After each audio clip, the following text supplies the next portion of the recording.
सभी को मेरा जय श्री कृष्णा, जय श्री राधे। आप सभी का सांवरिया भक्ति पथ यूट्यूब चैनल में हार्दिक स्वागत है। भक्तों, आज आपके लिए श्रीमद् भगवत गीता से चतुर्दश अध्याय लेके आए हुए हैं, जो बहुत ही सुंदर अध्याय है। जिस अध्याय में भगवान श्री कृष्ण ने अर्जुन को गुणत्रय विभाग योग नामक उपदेश दिए हैं। आइए श्रवण करते हैं ऐसे चतुर्दश अध्याय को। भगवान श्री कृष्ण बोले, ज्ञानों में भी अति उत्तम उस परम ज्ञान को मैं फिर कहूंगा, जिसको जानकर सब मुनिजन इस संसार से मुक्त होकर परम सिद्धि को प्राप्त हो गए हैं। इस ज्ञान को आश्रय करके अर्थात धारण करके मेरे स्वरूप को प्राप्त हुए पुरुष सृष्टि के आदि में पुनः उत्पन्न नहीं होते और प्रलय काल में भी व्याकुल नहीं होते। हे अर्जुन, मेरी महत ब्रह्म रूप मूल प्रकृति संपूर्ण भूतों की योनि है, अर्थात गर्भाधान का स्थान है, और मैं उस योनि में चेतन समुदाय रूप गर्भ को स्थापन करता हूँ। उस जड़ चेतन के संयोग से सब भूतों की उत्पत्ति होती है। हे अर्जुन, नाना प्रकार की सब योनियों में जितनी मूर्तियां अर्थात शरीरधारी प्राणी उत्पन्न होते हैं, प्रकृति तो उन सब की गर्भ धारण करने वाली माता है, और मैं बीज को स्थापन करने वाला पिता हूँ। हे अर्जुन, सत्वगुण, रजोगुण और तमोगुण ये प्रकृति से उत्पन्न तीनों गुण अविनाशी जीवात्मा को शरीर में बांधते हैं। हे निष्पाप, उन तीनों गुणों में सत्वगुण तो निर्मल होने के कारण प्रकाश करने वाला और विकार रहित है। वह सुख के संबंध से और ज्ञान के संबंध से अर्थात उसके अभिमान से बांधता है। हे अर्जुन, राग रूप रजोगुण को कामना और आसक्ति से उत्पन्न जान। वह इस जीवात्मा को कर्मों के और उनके फल के संबंध से बांधता है। हे अर्जुन, सब देहाभिमानियों को मोहित करने वाले तमोगुण को तो अज्ञान से उत्पन्न जान। वह इस जीवात्मा को प्रमाद, आलस्य और निद्रा के द्वारा बांधता है। प्रमाद किसे कहते हैं? इंद्रियों और अंतःकरण की व्यर्थ चेष्टाओं का नाम प्रमाद है। हे अर्जुन, सत्वगुण सुख में लगाता है और रजोगुण कर्म में तथा तमोगुण तो ज्ञान को ढककर प्रमाद में भी लगाता है। हे अर्जुन, रजोगुण और तमोगुण को दबाकर सत्वगुण, सत्वगुण और तमोगुण को दबाकर रजोगुण, वैसे ही सत्वगुण और रजोगुण को दबाकर तमोगुण होता है अर्थात बढ़ता है।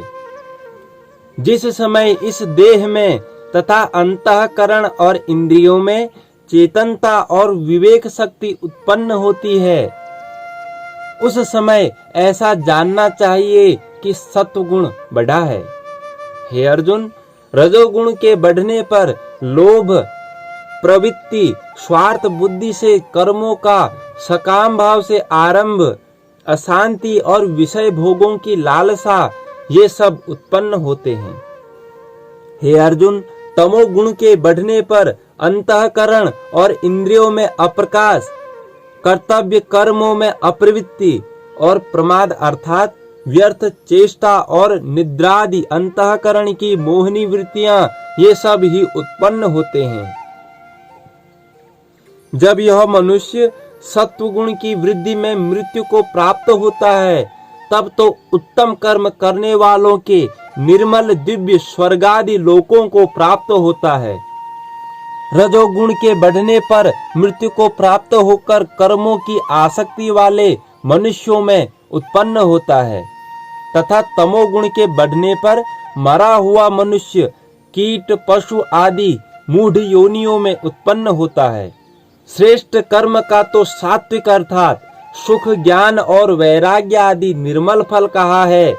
राजस कर्म का फल दुख एवं तामस कर्म का फल अज्ञान कहा है। सत्वगुण से ज्ञान उत्पन्न होता है और रजोगुण से निसंदेह लोभ, तथा तमोगुण से प्रमाद और मोह उत्पन्न होते हैं और अज्ञान भी होता है। सत्वगुण में स्थित पुरुष स्वर्ग आदि उच्च लोकों को जाते हैं।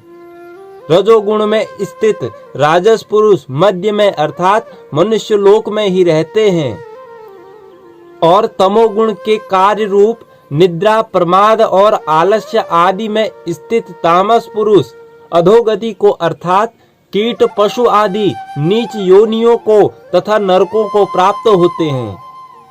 जिस समय दृष्टा तीनों गुणों के अतिरिक्त अन्य किसी को करता नहीं देखता और तीनों गुणों से अत्यंत परे सच्चिदानंद घन स्वरूप मुझ परमात्मा को तत्व से जानता है, उस समय वह मेरे स्वरूप प्राप्त होता है।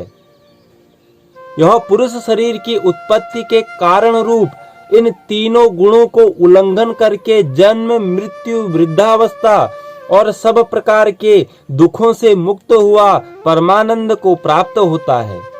अर्जुन कहने लगे, इन तीनों गुणों से अतीत पुरुष किन किन लक्षणों से युक्त होता है और किस प्रकार के आचरणों वाला होता है तथा हे प्रभु, मनुष्य किस उपाय से इन तीनों गुणों से अतीत होता है।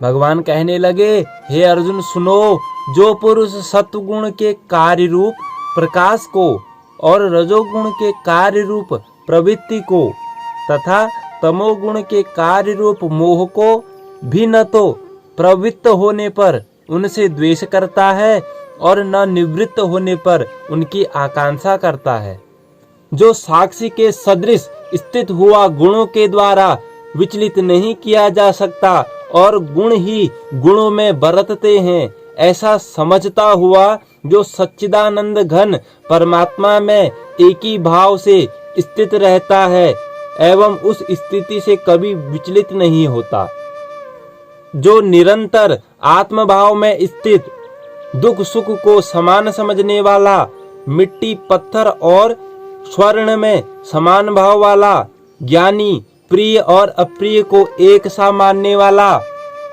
और अपनी निंदा स्तुति में भी समान भाव वाला है, जो मान और अपमान में सम है, मित्र और वैरी के पक्ष में भी सम है एवं संपूर्ण आरंभों में कर्तापन के अभिमान से रहित है, वह पुरुष गुणातीत कहा जाता है।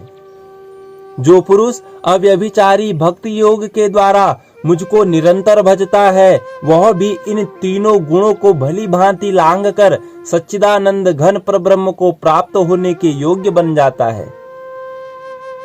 यहाँ पर एक प्रश्न उठता है कि अव्यभिचारी भक्ति योग किसे कहते हैं? केवल एक सर्वशक्तिमान परमेश्वर वासुदेव भगवान को ही अपना स्वामी मानता हुआ स्वार्थ और अभिमान को त्याग कर श्रद्धा और भाव के सहित परम प्रेम से निरंतर चिंतन करने को ही अव्यभिचारी भक्ति योग कहते हैं, क्योंकि उस अविनाशी परब्रह्म का और अमृत का तथा नित्य धर्म का और अखंड एक रस आनंद का आश्रय मैं हूँ। सभी को मेरा जय श्री कृष्ण।